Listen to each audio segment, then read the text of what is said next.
Hi, my name is Drake Johnston, and this is my speech. What exactly is the truth? Not in a metaphorical sense, but in a real, concrete way. Is it what we can see with our eyes, feel with our hands? Understand, I'm not asking this in a rhetorical or sarcastic way. I'm asking this because over the weeks and weeks I've dived into the idea of the truth in the many ways that people can interpret the questions they are asked. Things like, what is good? What can the law justify? What is fairness? And seen even more of how people interact with any opinion that they don't agree with, which has resulted in a disconnect between what people believe and what people can prove. I've really started to question if there is a truth.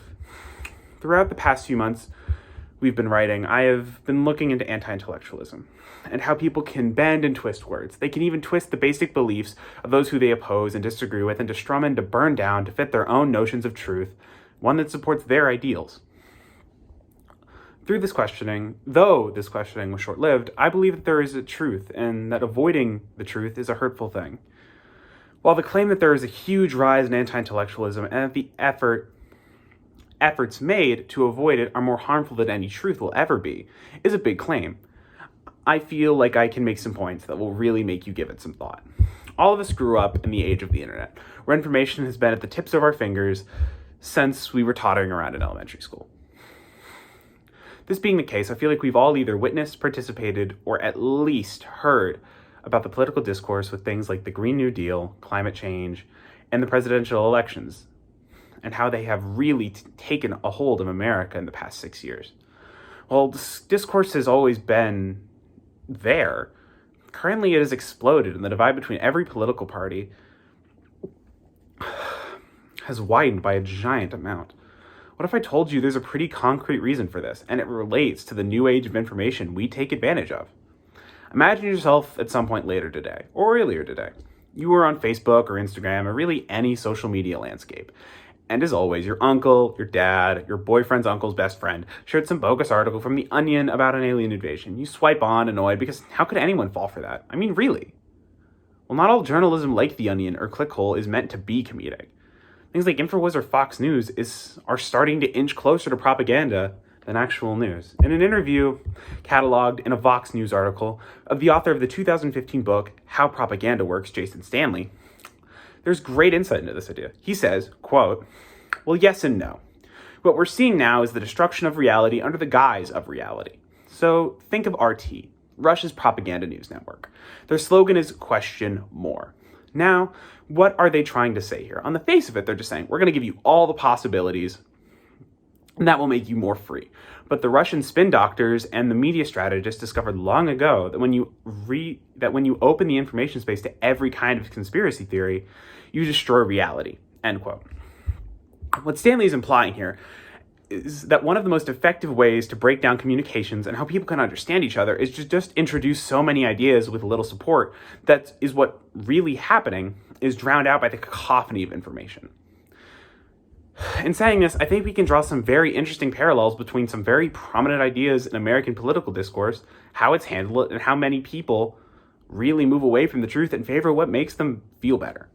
To move into this comparison, let's talk about one of the biggest names in television, and according to Business Insider, Tucker Carlson. Carlson has a talk show on primetime Fox television. He's a man who's said to be the voice of blue-collar, working American in politics. And while talks of him even running for president in 2024, according to the same Business Insider article, he's currently one of the highest ratings in America and has a huge following. And while he's a gigantic center of controversy, it seems every other day of the week, I think something can be said. For all of his success, his model is eerily similar to that of the Russians. He just is asking questions, things like who would want to be a cop in America after after the Chauvin conviction? Or was the election really fair while Trump was debating the legitimacy of his loss? These types of leading and loaded questions are exactly what has led America to this roadblock in public discourse and how we consume information. Carlson's a symptom of a larger problem, and that problem is due to the age of information. We are constantly bombarded with new information, and the pool gets continually more diluted. Even places like CNN and MSNBC are guilty of this constantly, letting the water get murkier and murkier around what exactly is happening, leaving any real truth irrelevant, because the argument has been set up on false ground of ideas. Think of it like this. You and your friend are young children, and you knock over your mom's expensive vase. You both know what happened, but when she walks through the door, you both come up with excuses that are different. All of a sudden, what actually happened is irrelevant because you were arguing on the false idea of what the truth is instead of the issue at hand, that the vase is broken.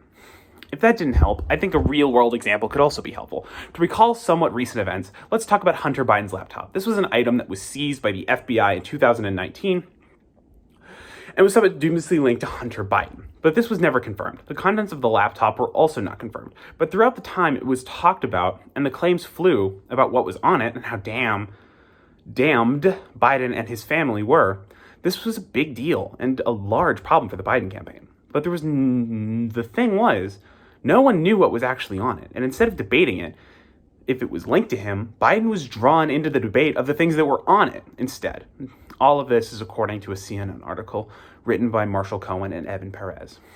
But if our public discourse is so broken, and can it be fixed? And moreover, can we all move past these ideas and really get into the meat of what's going on? All of this is obviously a lot, and while I assume we're all going to ask how we can fix this, I wish there was a clear answer. While, sure, we could censor things we see as problematic, but that isn't conducive to democracy or discussion. And maybe, while you could level this criticism at democracy itself, I do not think that's a fair thing to do. It's thought that the ability to fight these issues sits squarely on the shoulders of us, that being the next generation of America.